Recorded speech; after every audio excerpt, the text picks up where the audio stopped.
puxão de orelha, ficar sem computador, tapa na mão, tapa na bunda, beliscão, palmatória, palmada educativa, cantinho do pensamento. Mas e aí, pode castigo? Esse é um programa para ajudar você, mãe, pai, educador, a lidar com as crianças e adolescentes de forma respeitosa, sem o uso de punições ou recompensas. Oi, Mana. Oi, Nina. Tudo bem? Tudo bem. A gente está aqui hoje para gravar o nosso 9º podcast, Pode Castigo. E a gente está com uma pergunta sobre adolescência. Isso, a Anice mandou um áudio pra gente perguntando... vamos ouvir a Anice falar melhor.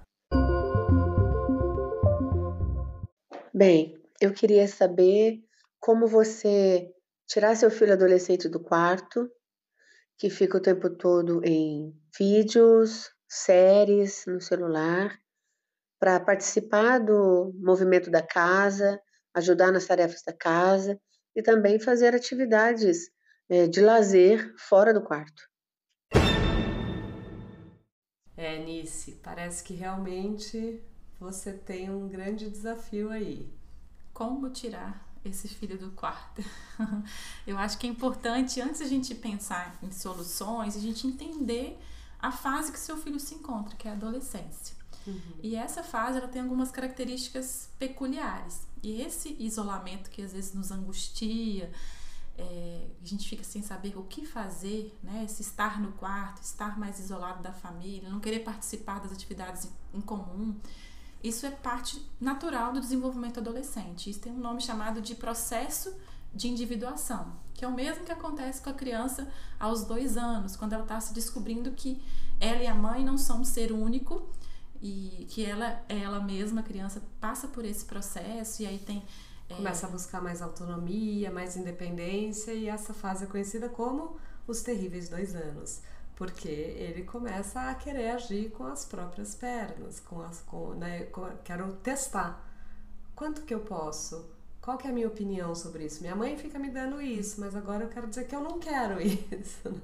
E por isso parece terrível, porque sai um pouco do nosso controle. E aí as coisas vão entrando num ritmo, chega lá na adolescência, de novo, é esse processo em que ele vai querer exercitar a autonomia dele, em que ele vai querer saber até onde ele pode ir sozinho, caminhar com as próprias pernas.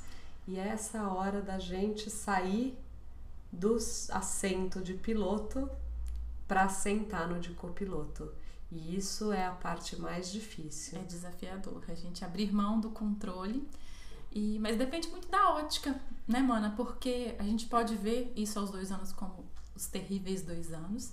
A gente pode ver a adolescência com uma fase difícil, tem gente que fala da aborrecência, mas, né, são nomes pejorativos para essa fase que é natural e que é importante para que haja um salto de desenvolvimento. Sim, né? A partir do momento que você olha isso como um processo importante, na verdade, você tem estar ao lado como copiloto para encorajar, ou mesmo durante os 2 anos, né? Deixa eu ajudar. Ele quer fazer sozinho? Como eu posso facilitar como isso? Apoiar, né? Eu tô ali como suporte. Em inglês a gente usa muito a palavra scaffold. Imagina que é um andaime. Você é o andaime que está ali para proporcionar que aquela pessoa realize alguma coisa. E se eu quero que meu filho se torne um adulto, né, bem sucedido, ele precisa e vai passar por esse processo. E é importante a gente pensar que quando o adolescente se sente apoiado nesse processo de individuação, né, que normalmente ele busca mais os pares do que a família, ele quer se isolar um pouco, ele quer exercitar esse poder pessoal, a autonomia dele, todo esse processo, quando ele se sente apoiado e encorajado, é mais provável que ele retorne aos valores familiares quando ele tiver 20 anos. Sim, nessa fase ele vai justamente... Lembra que a gente já falou algumas vezes que o córtex pré-frontal só termina de ficar pronto lá depois dos 20 anos, né? No início dos 20 anos. Sim. E então não tá totalmente pronto, mas ele quer testar esses valores da família. Agora ele está questionando tudo e ele quer saber se o tempo todo ele viveu ali no período de heteronomia em que a gente fala e ele aceita. Agora ele está chegando no estágio de autonomia. deixa eu ver se eu acho mesmo que essa é a melhor religião para mim.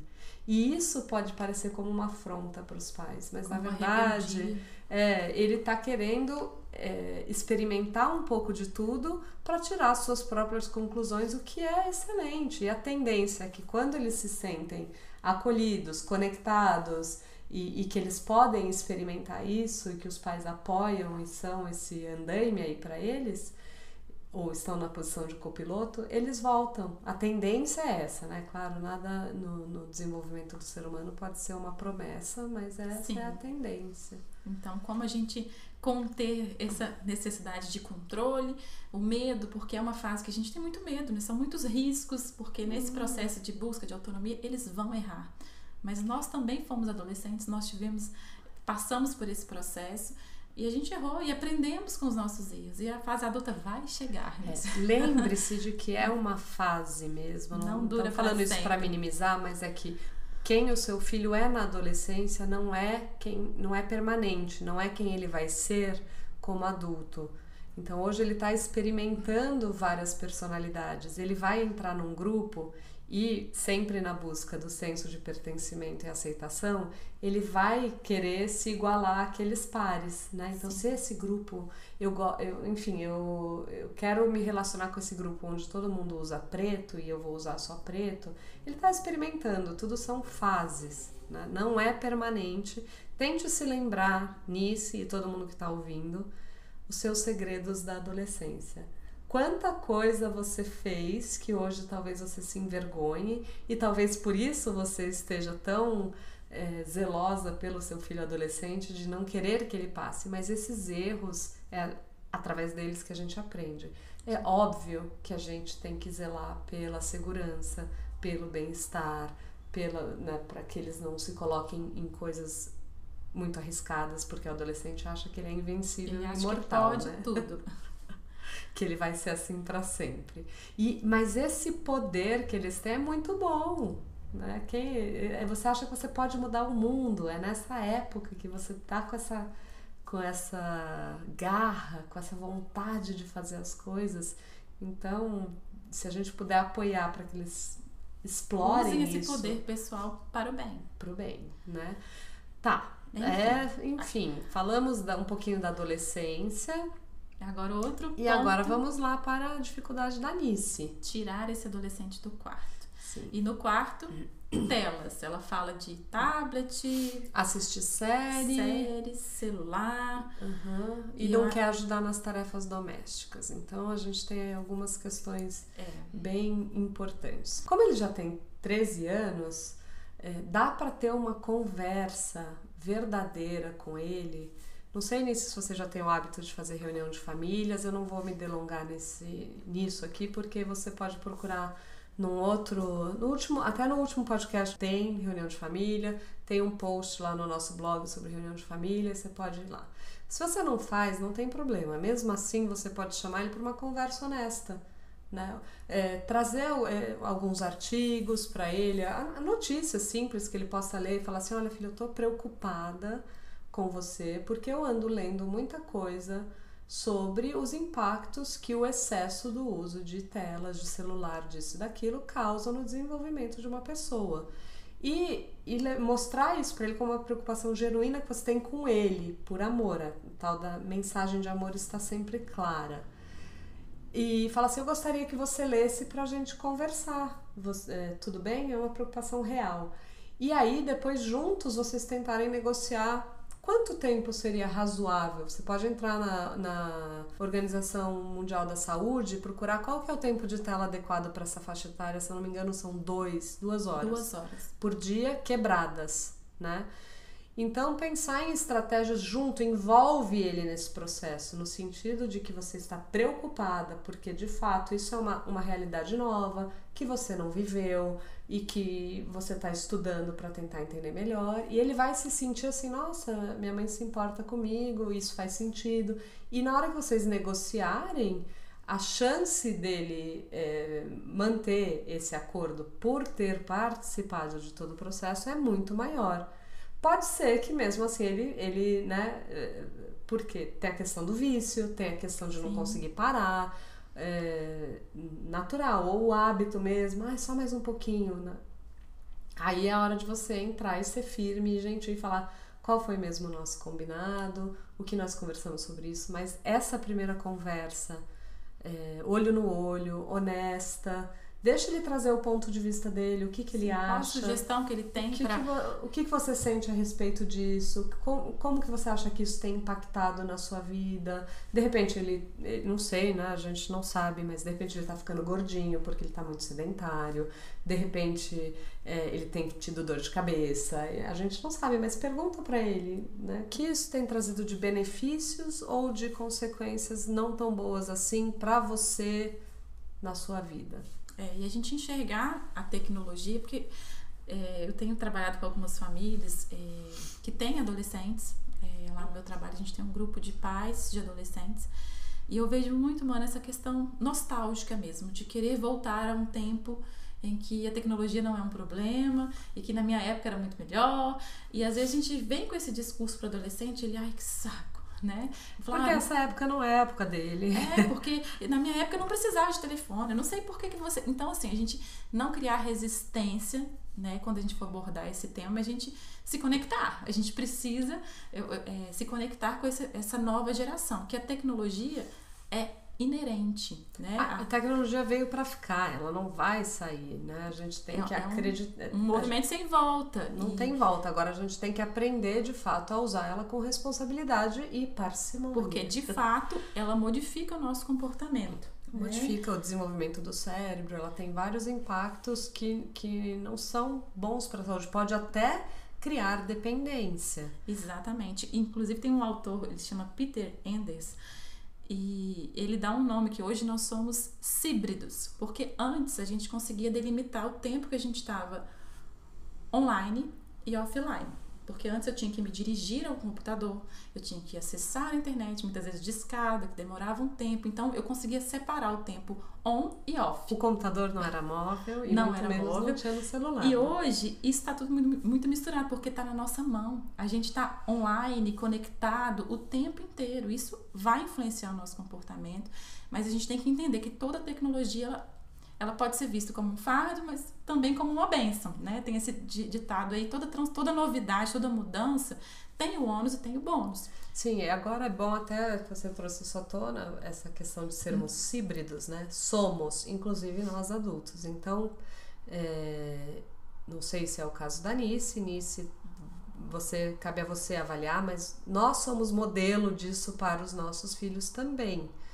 Quanto de tecnologia você usa? Então, se você sentir que você não está sendo um bom modelo de uso de tecnologia para o seu filho, aí você, naquela conversa honesta que você vai ter com ele, vai falar, inclusive eu estou preocupada, eu percebi que eu uso muito mais do que eu gostaria. E a gente vai combinar juntos algumas regras que vão valer para os dois, para toda a família, para o pai também. Então vamos criar uma área ou momentos do dia em que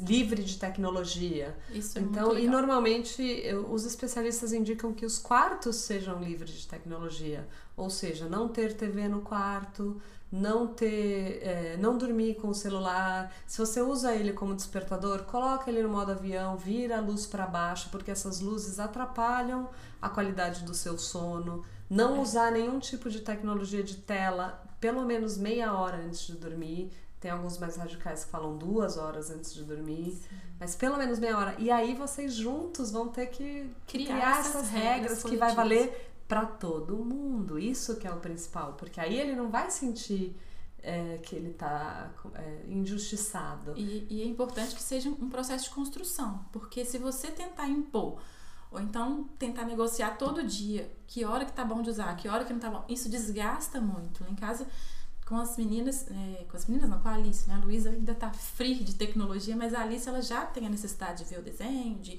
às vezes pegar o celular para assistir um vídeo, e era muito desgastante quando a gente não tinha uma regra clara e estabelecida com todo mundo, porque a gente fala, já tá bom, né? Já assistiu demais, então eu tinha que negociar todos os dias, e aí era muito ruim.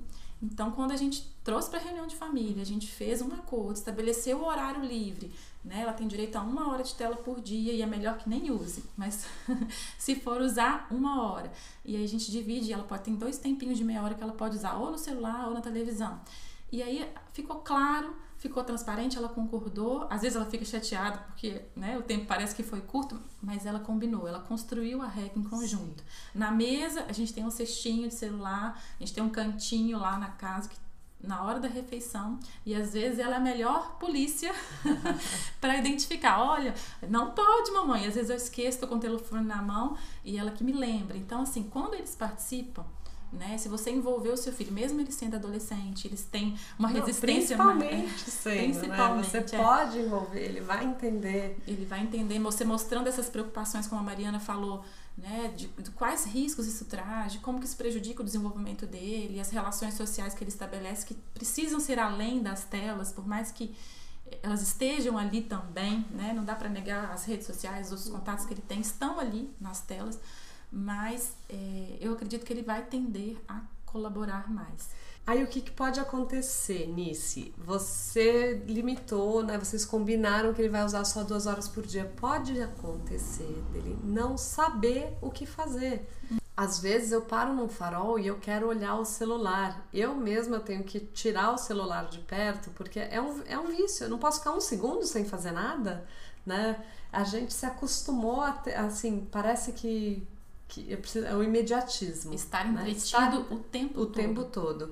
Então, é muito possível que o seu filho não saiba o que fazer. Então, aí, de novo, mais uma conversa, faz assim, vamos listar coisas que você gosta de fazer. E tem um jeito legal de fazer isso, que é coisas que você gosta de fazer sozinho, que não custam dinheiro. Coisas que você gosta de fazer em companhia, que não custam dinheiro. Coisas que você gosta de fazer sozinho, que custam dinheiro. E em companhia que custam dinheiro. Por que isso? Ele pode botar, eu gosto de ir no cinema com os meus amigos. E nem toda hora ele vai poder, só porque ele não tá usando o celular, ir ao cinema ou ir num restaurante com um amigo. Tem que ter esse equilíbrio. Mas fazer essa lista junto é legal para ver até, talvez ele não saiba. Comprar, de repente a família precisa se habituar a jogar jogos de tabuleiro. Sim, ampliar o repertório. Eu tenho memórias incríveis de férias que a gente ficava jogando com a família toda. Jogar um baralho. Os jogos desafino, imaginação, esses jogos em grupos que são mais interativos, que tem mímica, que tem isso, que tem aquilo. Resgatar um pouco isso. Então, depois do jantar é momento sem tela. O que a gente vai fazer? X, podemos ler um livro, e fazer essa lista mesmo, porque na hora que faltar ideia, Sim. ele pode recorrer a essa lista. Na própria casa, uma reforma, uma melhoria em um determinado ambiente, vamos fazer isso junto, vamos construir alguma coisa em conjunto, pensar uma necessidade, né, da casa, coletiva, sei lá, tem que ser criativo. Coisas manuais, né? Eu fazia muita coisa, eu fazia pulseirinha, gostava de fazer tear, ponto cruz. Eu sei que parece ser antiquado. Cozinhar, né? Talvez ele, não sei se ele gosta, mas experimentar uma receita nova. Falar, vamos experimentar uma receita que nós nunca fizemos e fazer disso uma experiência em família. Então, assim, tem que, né, não dá para propor uma receita do que vai dar certo, porque a atividade, para ela ser prazerosa, tem que ser significativa. Mas até o próprio ócio, né? A pessoa aprender a se entreter, e é do ócio que vem as melhores ideias normalmente. Às vezes E tá faltando ócio. Ficar sem fazer nada mesmo, né? Junto ali, sentar junto, só de estar ao lado, enfim. Então essa é a ideia. Tem gente que chama isso de pote do ócio, né? Você bota uns palitinhos de sorvete, em cada palitinho você escreve uma atividade, faltou a ideia, vai lá e puxa um palitinho. E pode ser para toda a família, porque a gente às vezes precisa de ideias também para nós mesmos, e pode ser experiência legal. Quando você fala que ele não quer colaborar com as atividades em casa, né, com serviços domésticos, não sei quais atividades são essas, mas é importante chamá-lo para fazer junto, porque às vezes ele vai se sentir mais encorajado. Não sei como que é esse convite que você faz e como que é essa divisão de tarefas na sua casa, mas se ele não está colaborativo, chama para fazer junto, ao invés de só delegar a tarefa e falar, faça isso para mim, lava vasilha. Não, vamos junto fazer tal coisa. Talvez isso é um pequeno passo que você vai estar dando para ele começar a se envolver e a realizar essas tarefas junto com vocês. Então, e também uma coisa que a gente tem que lembrar, né? Não sei se ele teve a oportunidade de praticar isso. Então, talvez, quando é uma coisa que a gente faz sem perceber enquanto mãe, a gente acaba, quando a criança é muito pequena, a gente acaba fazendo coisas que ela poderia fazer sozinha. Deixa que eu faça mais rápido, agora não, pode quebrar, agora eu tô atrasada, vem cá. E aí eles acabam desenvolvendo a crença a respeito deles de que eles são incapazes ou de que... Aquilo não é tarefa dele. De que não é tarefa dele. Ele Às aprendeu vezes isso. também, se inconscientemente, a gente assume essas tarefas na nossa fala. O meu marido me ajuda muito. Se ele me ajuda é porque a tarefa é minha e ele me ajuda. Você não ajuda em nada em casa, cobra do filho. Tarefa. A tarefa é minha, então eu tô assumindo essa tarefa como minha. Cuidado, às vezes eu sei que são detalhes, mas esses detalhes vão passando mensagens que vão criando um significado aí. Seu filho vai significando isso aí na cabeça dele de que a tarefa é da minha mãe, então, portanto, eu ajudo se eu quiser. Ela não me ajuda na minha lição de casa. Ela não me ajuda, que é a minha responsabilidade. A casa é de todo mundo. Então, essa transição tem que ser também suave e se não houve desde sempre uma colaboração e, de repente, agora você espera que ele colabore, vai ser esquisito. Né? Então tem que pensar que suave. Tem que por isso essa coisa de reaprender convidar. formas. Talvez ele não saiba dobrar uma roupa, talvez ele não saiba. E aí, tem uma outra ferramenta da disciplina positiva que chama Decida o que você vai fazer.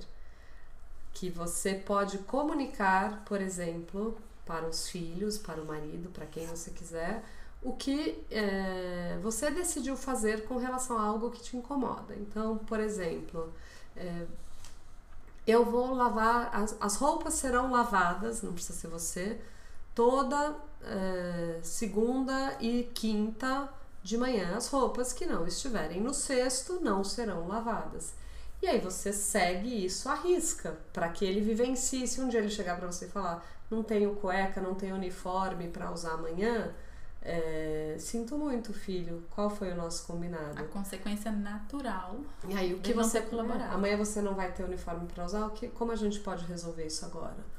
Que sugestão você tem? Ou mesmo o café da manhã nas férias será servido apenas até as 8h30. Depois disso, o café da manhã vai ser retirado e a próxima refeição é o almoço. Aí o cara vai testar, ele vai lá, vai acordar 8h35 e falar, mãe, cadê o café? Qual foi o nosso combinado? Sem dizer, eu avisei, bem feito, não é isso. Filho, já são 8h35, 8h30, eu tirei a mesa, conforme nós combinamos. Mas não sei o que, eu tenho certeza que você pode esperar até a hora do almoço. E aí, se ele quiser ele mesmo se servir, pegar uma coisinha aqui, outra ali, se você, enfim, achar que tudo bem também. Exatamente. Mas você tirou isso, e aí quem vai lavar a louça é ele. Tem gente que faz o sábado da faxina. Quem mora no exterior, principalmente, que não tem essa cultura de ter uma pessoa ajudando a cuidar da casa, que não é comum mesmo. Tem isso, a gente vai fazer hoje, a gente vai fazer todo mundo um mutirão de faxina, organizando a casa, todo mundo, né? E aí quando eu terminar a gente vai fazer alguma coisa legal, a gente vai naquele restaurante que todo mundo adora, ou a gente vai... Mas a casa é de todo mundo e ele precisa sentir que é de todo mundo. Talvez... Às vezes isso é uma mudança de cultura, porque realmente sem isso não querer foi a gente aprendido. transmite a mensagem de que a casa é responsabilidade da mãe, principalmente. Isso é muito uma cultura muito enraizada aqui no nosso Brasil, e a gente tem que ir mudando, e são as pequenas coisas, né? Envolver esse adolescente.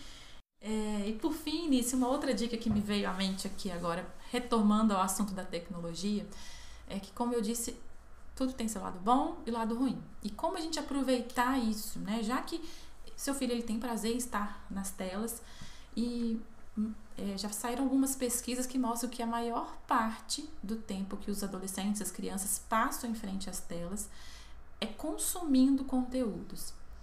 E a gente pode lembrá-los de outras possibilidades de usar as redes sociais, de usar a internet, que é produzindo conteúdos. Então, sei lá, criar um blog onde ele possa colocar suas opiniões sobre determinado tema. Se ele tem um hobby preferido, ele pode sei lá, produzir algum vídeo sobre isso e postar nas redes sociais, ele pode produzir conhecimento que seja útil para as outras pessoas, fazer algum tutorial, criar coisas para poder ajudar outras pessoas, enfim, fazer movimentos nas redes. Então, pensar em projetos em comum que envolvam o uso da tela, mas com um propósito e com utilidade, porque o que é ruim das telas é essa passividade e ele está ali consumindo, não tem uma interação legal com as outras pessoas.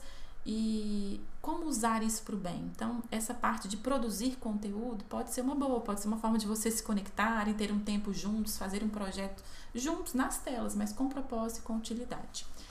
É isso. Espero nisso que a gente tenha trazido alguma coisa que seja útil para você e para sua família e para todos que estão ouvindo o Pode Castigo. Eu sou a Mana Bosque. E eu sou a Nina Magalhães. Nós duas somos educadoras parentais certificadas pela Positive Discipline Association e vocês podem encontrar todo o nosso conteúdo no nosso site www.podcastigo.com.br. Até a próxima. Obrigada.